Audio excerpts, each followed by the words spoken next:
Good evening. Welcome to the October 13, 2023 Council Committee meeting. I am Council President Kurt Knappen, Ward 3, and I will be chairing this meeting.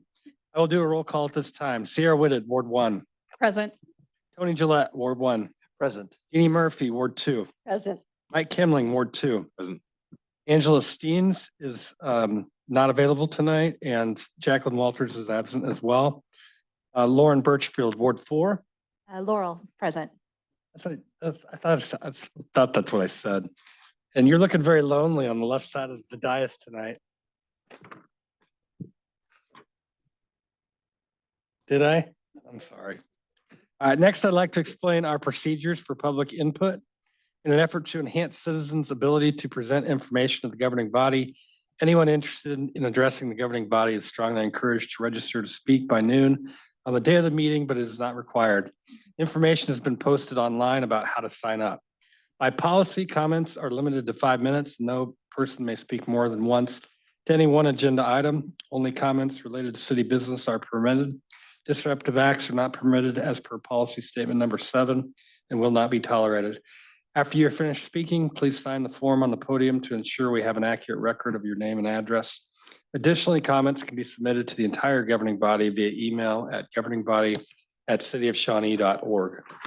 There's just one item on tonight's agenda. Item number 1 is to consider updates to various policy statements. City Manager Paul Kramer will kick off the discussion.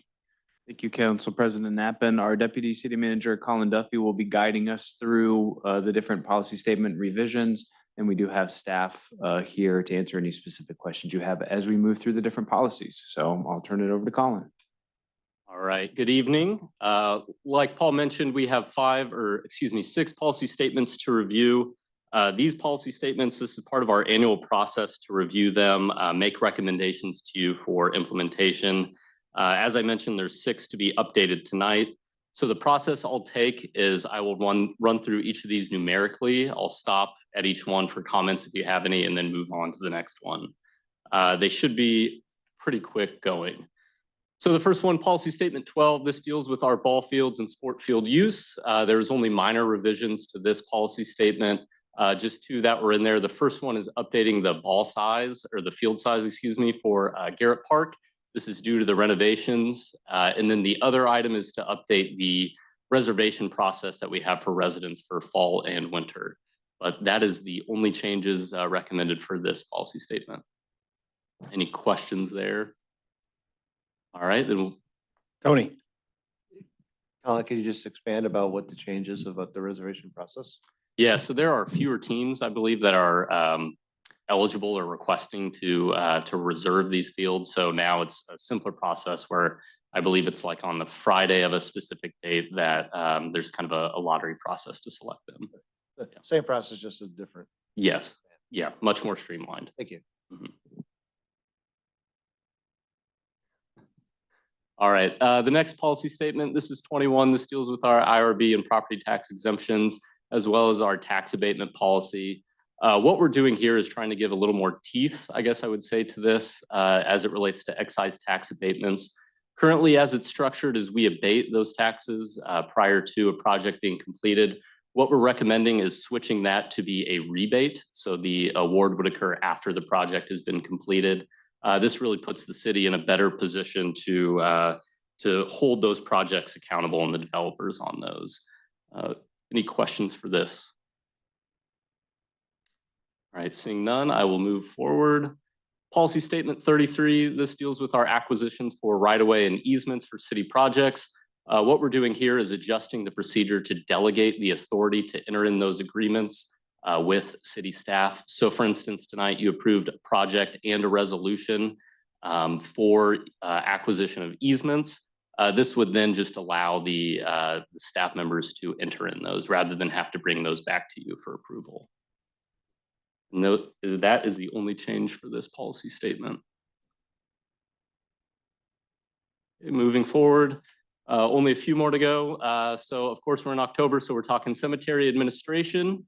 A few items to change here. The first one is sale of graves. So this is really just removing the reservation for single grave spaces to match best practices They still sell them for single graves. It just removes the reservation process for that. The other two items here are improvements for updating the mowing schedule essentially for the cemetery. That's the second one, just expanding the dates there. And then the last one, remove some restrictive language, which will now allow our maintenance staff to determine the best place for grave markers and monuments. So those are the only three changes recommended for this policy statement. There. Would you like some expansion on the removal of reservations for single spaces? No.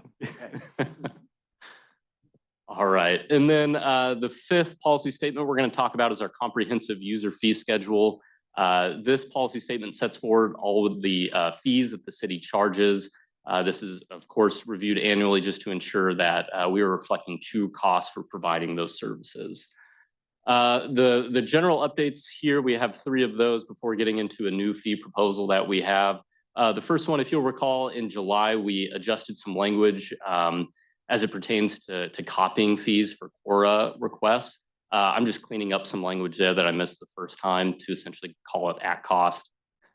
For community development, we are clarifying the language there for refunds. Originally, there was this odd 80% component to it, and now it's just a straight full refund if there was a erroneous permit that was charged or purchased. And then finally, as we've been speaking a little bit about Garrett Park, so with the new shelters, we are aligning those new shelters to the current fees that we have on the books for those, as well as including a new one for the pavilion that's being constructed out there. And then lastly, updating the engravings cost to match what the contractor costs there. So just a straight pass through. Any questions on these items? Tony, So Colin, no changes to the actual fee structures themselves. Not necessarily to these, except for the shelter reservations, those would match. So if it's a small park shelter, it would match that fee. The only real change is the pavilion, which would be the new addition to Garrett Park. Okay, so that would need a different Correct. match to it. Yes. Okay. Yeah. But the fee structure, the fees themselves, Would match rolled what you over. find at other parks. Yeah. that's all I was asking. Thank you. All right. And then the new fee that we are suggesting and recommending to policy statement 56 is for the fire department standby fees. I will let Chief Potter dive into this one. Chief. Thanks, Colin. So with this one, we're just kind of trying to get proactive with what we're anticipating happening in the future with a transition to providing advanced life support services here in 26, 27 timeframe. We want to be able to charge if we have a request to have crews stand by at certain events that maybe charge fees, those types of events. So currently we do have different events, different competitions, other events where they request. Sometimes we'll take our Swiftwater team out to Shawnee Mission Park and we'll stand by out there. And we don't have a mechanism currently to charge for that. So we just do it. So we're kind of looking for a mechanism with this and a fee structure to be able to charge with that.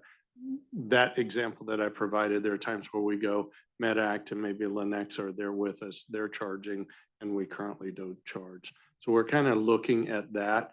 The other thing that we currently do when we go on deployments, things along those lines outside of city limits, we have a mechanism where we recoup the costs for those already. These would just be to recoup the cost for some of those services within the city of Shawnee, where maybe some of those entities are charging for their event that they're hosting. and if I understand right, we do have a mechanism right now to get reimbursement for our police services in a similar situation. This would add the ability to do that for in an EMS, for example. And establish a rate, a fee rate. Right. Okay.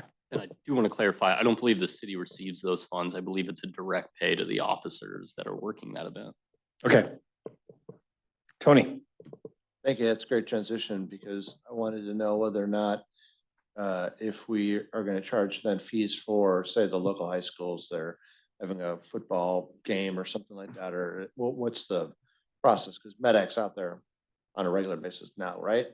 kind of the thought with this is more of those events that are charging for participation and doing those types of things, more of a Schools do money that. making They charge type you. deal where they're charging for that, then, you know, and asking, or they need our coverage. That's kind of more what we're looking for, those types So of. special Yeah, events, more we- special events? Where it really kind of triggered it was like something like a triathlon where they are required to have medical on site. And when we then have medical paramedics, once we go to ALS, you know, MedAct is becoming more and more busy with those. So if they were to contact us and say, hey, we understand your paramedics, could we contract for overtime officers? We would have a rate to then impose. The intent is not any kind of community events like schools or churches or anything like that. That's all sort of part of the public service that we provide.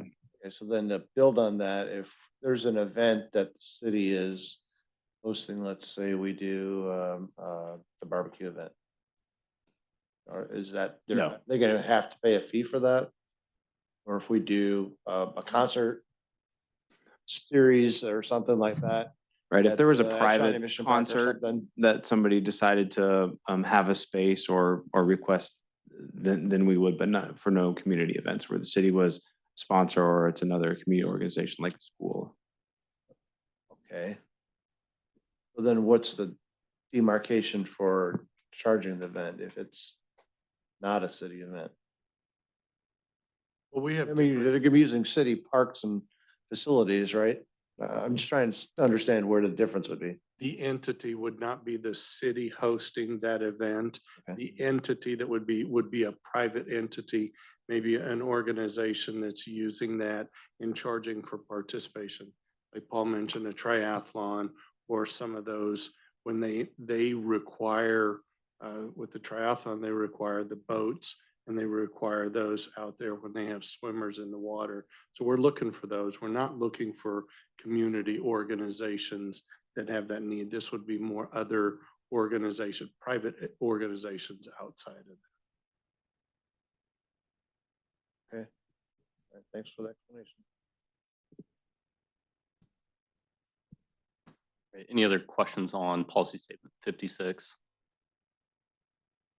All right, hearing none, we'll move to the last policy statement with recommendations. This is for our shelter reservations, really just the inventory section.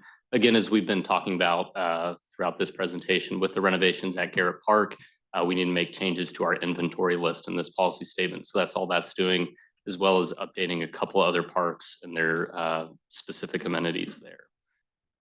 Really, that is all of the 6 policy statements that we have proposals for. So if there are any final questions or wrap up, I'm happy to answer those.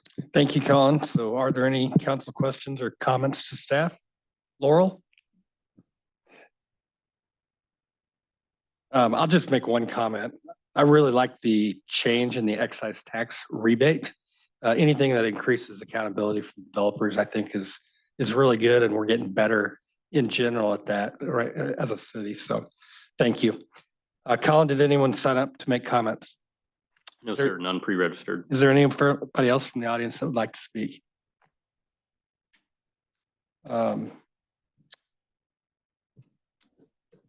Well, with that concludes our agenda, and I will accept the motion to adjourn. Jeannie, Move to adjourn. Sierra, Second. motion's been made and seconded on this item. All those in favor say aye. Aye. All those opposed, nay. Motion passes. We are adjourned. Thank you.